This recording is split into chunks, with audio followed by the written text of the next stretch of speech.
Welcome friends, आज के इस वीडियो में हम लोग 9th क्लास सेन बोर्ड के चैप्टर नंबर 3 के वर्क एग्जांपल नंबर 6 को डिस्कस करेंगे। तो चलिए आज की इस वीडियो को शुरू करते हैं। Find the force that stop a car of 1000 kg mass from its velocity of 72 kilometre per hour over a distance of 40 metre. तो यहाँ पर बोल रहे हैं कि find the force that stop a car of 1000 kg mass. तो हमें वो फोर्स फाइंड आउट करनी है जो कि हमारे पास एक कार को रोकती है, जिसका मास है उस कार का वो है हमारे पास 1000 kg from its velocity of 72 kilometre per our, जो कि वेलोसिटी के साथ मूव कर रहे हैं और वो वेलोसिटी हमारे पास है 72 kilometre per hour over a distance of 40 metre, यानी 40 मीटर के डिस्टेंस पर हमने एक कार है जिसका मास 1000 kg है, उसको हमने रोकना है और वो रोकने वाली फोर्स हमने फाइंड आउट करनी है। और जो कार है वो हमारे पास जिस वेलोसिटी के साथ मूव कर रही है वो वेलोसिटी हमारे पास है 72 किलोमीटर पर आवर। तो चलिए यहाँ पे डेटा बना देता हूँ मैं। तो डेटा और गिवन यहाँ पे लिख देता हूँ। गिवन में हमारे पास सबसे पहले जो चीज़ गिवन है वो हमारे पास है मास, जो कि कार का मास है, और वो मास है यहाँ पर मैं लिख देता हूँ मास m इज इक्वल टू, और वो मास है हमारे पास 1000 kg from its velocity of 72 kilometre per our, यानी जो वेलोसिटी के साथ मूव कर रहे हैं वो वेलोसिटी हमारे पास है 72 किलोमीटर पर आवर। अब इसको याद रहे कि वेलोसिटी का जो यूनिट होता है हमारे पास होता है मीटर पर सेकंड, तो इस किलोमीटर पर आवर को हमने मीटर पर सेकंड में चेंज करना है। तो 72 ऊपर है हमारे पास, किलो का मतलब होता है 1000 इंटू मीटर है, और डिवाइड में हमारे पास जो है आवर है। तो याद रहे कि एक आवर में हमारे पास होते हैं 60 मिनट, और फिर एक मिनट में हमारे पास होते हैं 60 सेकेंड। तो टोटल यहाँ पर 60 मिनट है, यानी 60 इंटू 60 सेकेंड जब हम करेंगे तो आने वाला आंसर होगा 3600 सेकेंड। तो आपने यहाँ पर लिख देना है 3600 सेकेंड।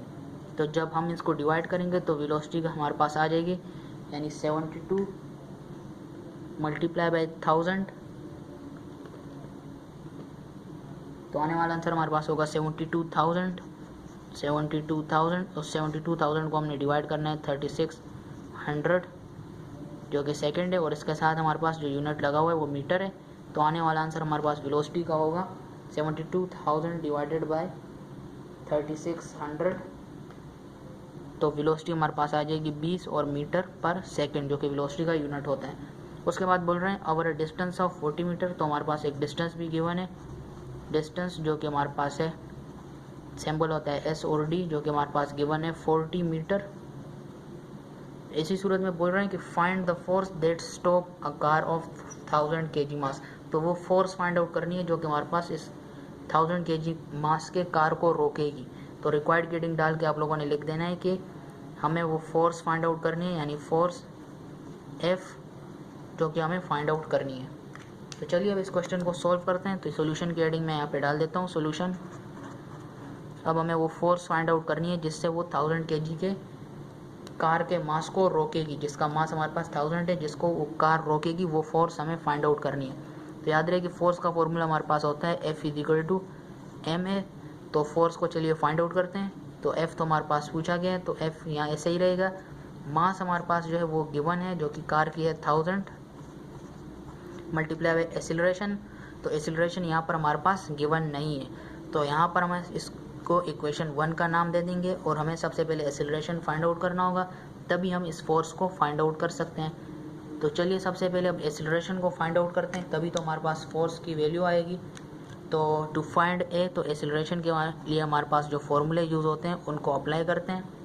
तो याद रहे कि एक्सीलरेशन के लिए हमारे पास जो फॉर्मूले यूज़ होते हैं उनमें से सबसे पहला फॉर्मूला हमारे पास है, जो कि एक्सीलरेशन का अपना फॉर्मूला है, a is equal to v f minus v i upon t, जो कि यहाँ पर हमारे पास एक्सीलरेशन फाइंड आउट करना है। तो वी एफ हमारे पास नहीं है।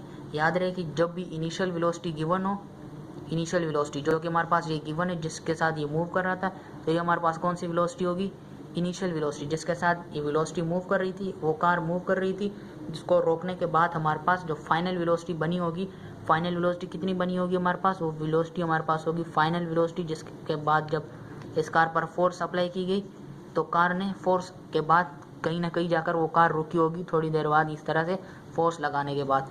तो फाइनल वेलोसिटी इसकी कितनी हो गई होगी, 0, क्योंकि वो रोकने के बाद रेस्ट में आ गई होगी। तो इसी सूरत में हमारे पास जो वेलोसिटी जिसके साथ मूव कर रही थी वो वेलोसिटी हमारे पास थी इनिशियल वेलोसिटी, जिसके साथ ये कार इनिशियली मूव कर रही थी। फोर्स अप्लाई करने के बाद वो रेस्ट में आ गई और वो रेस्ट वाली वेलोसिटी हमारे पास होगी फाइनल वेलोसिटी, जो कि हमारे पास है 0 मीटर पर सेकंड। अगर आपको इस तरह से समझ नहीं आ रहा, क्योंकि फिजिक्स में इसी तरह से ही होता है, एक चीज़ गिवन है तो दूसरे आप लोगों ने खुद दिमाग लगाना होता है। जैसे कि यहाँ पर एक्सीलरेशन आ गया तो अचानक से आप लोगों को पता चल गया कि ये वेलोसिटी जो थी वो हमारे पास जिस वेलोसिटी के साथ मूव कर रहा था वो वेलोसिटी हमारे पास कितनी थी 72, और दूसरी की हमारे पास 72। और दूसरी निशानी आप ये भी देख सकते हैं कि हमारे पास जो वेलोसिटी होती है वहाँ पर इनिशियल और फाइनल दोनों आ सकती है। वेलोसिटी में हमारे पास इनिशियल और फाइनल दोनों आ सकती है, और जब भी हमारे पास इनिशियल वेलोसिटी गिवन हो और फाइनल नहीं हो, यानी इनिशियल गिवन हो और फाइनल रिक्वायर्ड में आपसे नहीं पूछी जाए, तो ऐसी सूरत में फाइनल वेलोसिटी भी हमारे पास जो है वो 0 हो जाती है। और जब फाइनल वेलोसिटी गिवन हो और इनिशियल नहीं हो और रिक्वायर्ड में भी इनिशियल नहीं पूछी जाए, तो तब आपने इनिशियल को भी 0 कर देना है। तो ये कुछ रूल्स होते हैं जो कि आपको पता होने चाहिए। तो यहाँ पर जो इनिशियल थे जिसके साथ वो वेलोसिटी मूव कर रही थी तो हमारे पास 72 था, तो वो इनिशियल वेलोसिटी थी, तो फाइनल ऑटोमेटिकली 0 हो जाएगी क्योंकि रिक्वायर्ड में पूछी नहीं गई है। तो हमने फाइनल को 0 कर दिया है, यहाँ पर आप देख सकते हैं। तो इससे आप इसको याद रख सकते हैं कि कब इसको क्या करना है और कौन सी वेलोसिटी 0 होगी। उसके बाद जो है यहाँ पर आपको वेलोसिटी की जगह अगर स्पीड आ जाए तो स्पीड में आप लोगों ने सिंपल सा वही लिखना है, फॉर्मूला जो है स्पीड का, उसमें इनिशियल और फाइनल वाला चक्कर नहीं होता, सिर्फ वेलोसिटी में हमारे पास इनिशियल और फाइनल होता है। तो उम्मीद करता हूँ आपको ये डाउट तो क्लियर हो गया होगा। तो चलिए अब एक्सीलरेशन को फाइंड आउट करते हैं। तो हमारे पास फाइनल वेलोसिटी भी है, इनिशियल भी है, लेकिन हमारे पास टाइम नहीं है, जिसकी वजह से हम एक्सीलरेशन का फॉर्मूला अप्लाई नहीं कर सकते। याद रहे कि हमारे पास जिस फॉर्मूले में एक चीज़ रिक्वायर्ड हो तो हम उस फॉर्मूले को यूज़ करते हैं, लेकिन यहाँ पर हमारे पास एक्सीलरेशन भी नहीं है और टाइम भी नहीं है, तो दो चीज़ें हमारे पास नहीं है, तो हम इस फॉर्मूले को यूज़ नहीं कर सकते एक्सीलरेशन फाइंड आउट करने के लिए। इसके बाद जो हमारे पास दूसरा फॉर्मूला है वो है हमारे पास फर्स्ट इक्वेशन ऑफ मोशन, जो कि है v f is equal to v i plus a t. अगर हम इसके थ्रू एक्सीलरेशन को फाइंड आउट करते हैं तो हमारे पास फाइनल वेलोसिटी भी है, इनिशियल भी है, एक्सीलरेशन हमें फाइंड आउट करना है और टाइम भी हमारे पास नहीं है। तो ये फॉर्मूला भी गलत हो गया क्योंकि दो चीज़ें हमें फाइंड आउट करनी है। उसके बाद जो सेकंड इक्वेशन है वो हमारे पास है s is equal to v i t plus half a t square. तो इस वाले फॉर्मूले में हमारे पास जो डिस्टेंस है वो गिवन है, इनिशियल वेलोसिटी भी गिवन है, टाइम नहीं है हमारे पास। उसके बाद हाफ तो कांस्टेंट वैल्यू है, एक्सीलरेशन हमें फाइंड आउट करना है। तो यहाँ पर आप देख सकते हैं कि टाइम यहाँ पर हमें फाइंड आउट करना है, एक्सीलरेशन भी नहीं है हमारे पास और टाइम यहाँ पर भी नहीं है। तो यहाँ पर भी दो चीज़ें हैं, एक्सीलरेशन और टाइम। तो इस वाले फॉर्मूले को भी या इक्वेशन को भी हम यूज़ नहीं कर सकते। तो लास्ट जो है हमारे पास थर्ड इक्वेशन बचता है वो हमारे पास है 2as is equal to v f square minus v i square. यहाँ पर आप देख सकते हैं कि 2 एक कांस्टेंट वैल्यू है, एक्सीलरेशन हमें फाइंड आउट करना है, डिस्टेंस भी गिवन है, फाइनल भी गिवन है, इनिशियल भी गिवन है। तो यहाँ पर हमें सिर्फ और सिर्फ एक्सीलरेशन एक ही चीज़ रिक्वायर्ड है। तो हम इस फॉर्मूले को अगर यूज़ करते हैं तो हमारे पास एक्सीलरेशन के वैल्यू आ जाएगी। तो चलिए इस वाले फॉर्मूले को या इक्वेशन को हम इससे सॉल्व करते हैं। 2as is equal to v f square minus v i square. तो 2 हमारे पास कांस्टेंट वैल्यू है, एक्सीलरेशन हमारे पास फाइंड आउट करना है और डिस्टेंस हमारे पास जो गिवन था वो हमारे पास था 40 is equal to final velocity हमारे पास थी 0, तो 0 का स्क्वायर लगा देंगे, फिर माइनस फॉर्मूले का इनिशियल वेलोसिटी जो कि हमारे पास गिवन थी, जो कि हमने किलोमीटर पर आवर से मीटर पर सेकेंड में कन्वर्ट किया, हमारे पास है 20 और 20 के ऊपर फॉर्मूले का स्क्वायर लग जाएगा। तो 240 से जब हम मल्टीप्लाई करेंगे तो आने वाला आंसर हमारे पास होगा 80 इंटू ए। उसके बाद 0 का स्क्वायर लेंगे तो 0 आएगा, बीच में साइन माइनस फॉर्मूले का लगेगा, और 20 का जब हम स्क्वायर लेंगे यानी 20 मल्टीप्लाई बाई 20 तो आने वाला आंसर हमारे पास होगा 400। तो जब हम 0 को 400 से निकालेंगे तो आंसर हमारे पास 400 ही आएगा, और साइन जो है हमारे पास नेगेटिव का आएगा क्योंकि बड़ी वैल्यू के साथ नेगेटिव है। इस तरफ हमारे पास रह जाएगा 80a। तो अब हमें एक्सीलरेशन फाइंड आउट करना है। तो acceleration a is equal to, यहाँ पर 80 मल्टीप्लाई हो रहा है एक्सीलरेशन के साथ, उस तरफ जाकर डिवाइड हो जाएगा, तो यहाँ पर लिख देंगे माइनस 400 डिवाइडेड बाई 80।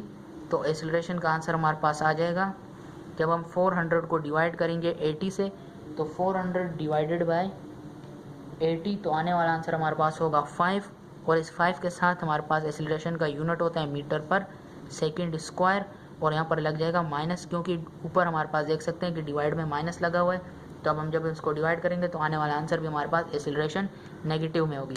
तो अब हमारे पास एक्सीलरेशन भी आ गई है और हमारे पास मास भी गिवन है, तो अब हम फोर्स को इजीली फाइंड आउट कर सकते हैं। तो यहाँ पर मैं फोर्स को सामने फाइंड आउट करता हूँ। तो यहाँ पर जब हमारे पास एक्सीलरेशन की वैल्यू आ गई है तो हम यहाँ पर नीचे एक सेंटेंस लिखेंगे, putting the value of the value of A in equation 1। तो इक्वेशन 1 हमारे पास ये इक्वेशन 1 था। तो अब इसको इक्वेशन नंबर 1 में पुट करते हैं। तो इक्वेशन 1 हमारे पास थी f is equal to 1000 into a. तो एक्सेलरेशन की वैल्यू हमारे पास आ गई है जो 1000 मल्टीप्लाई बाय -5। तो फोर्स का हमारे पास आंसर आ जाएगा, जब हम 1000 को 5 से मल्टीप्लाई करेंगे तो आने वाला आंसर हमारे पास होगा 5000 न्यूटन। और ये न्यूटन हमारे पास 5000 होगा, नेगेटिव 5000 न्यूटन, क्योंकि मल्टीप्लाई में हमारे पास प्लस माइनस माइनस हो जाएगा और हमारे पास फोर्स, हमारे पास जो फोर्स आएगी वो होगी 5000 न्यूटन की। तो उम्मीद करता हूँ आपको आज की वीडियो पसंद आई होगी। अगली वीडियो में मिलेंगे। अल्लाह हाफिज़।